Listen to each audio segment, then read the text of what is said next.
tarehe 30 mwezi wa 5 mgogoro huu umeisha. Tutoe timu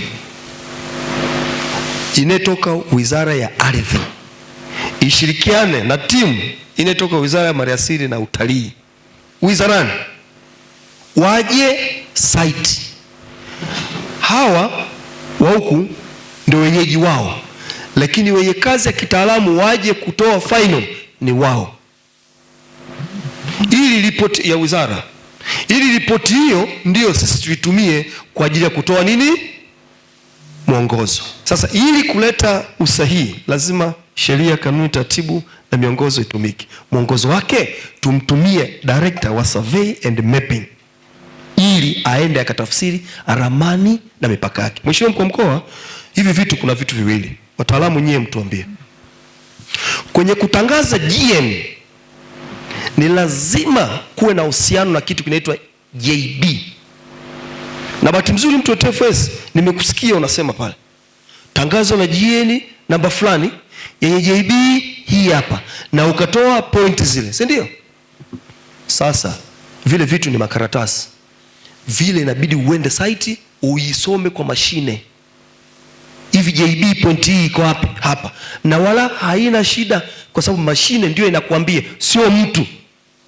Mashine inakuambia hapa hapa hapa hapa. Kwa hiyo ni rahisi tu kujua mpaka mkoa ni upi.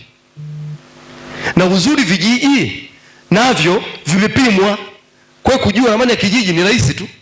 Kwa hiyo hata hicho kipande mlichokisema kuwa kiko Manyara lakini kinapata utawala huku, ni rahisi tu kujua. Tunahitaji tafsiri ya kwanza ya mipaka kama ilivyoelezwa na Mheshimiwa Naibu Waziri. Sasa lazima serikali itoe tamko.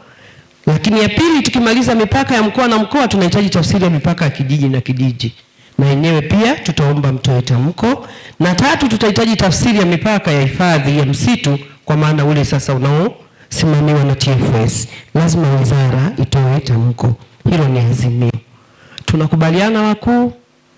Baada ya yote haya mipaka kubainika na kutambulika, tunahitaji kwenda mawandani na kuweka alama za kudumu. Tuwakabidhi makatibu tawala mkoa wa Singida, mkoa wa Dodoma, mkoa wa Manyara, wawe viongozi wetu wa technical teams hizi, na wale wa wizara wao watupitishe kwenye michakato yote, lakini tarehe 30 wahakikishe kwamba jambo lote tulilokubaliana humo ndani limekamilika. Hebu tuonyeshe mfano kwa mgogoro huu.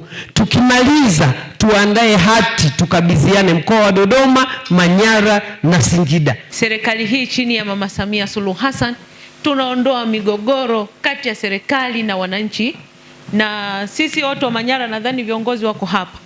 Mheshimiwa Rasi, wewe ni shahidi.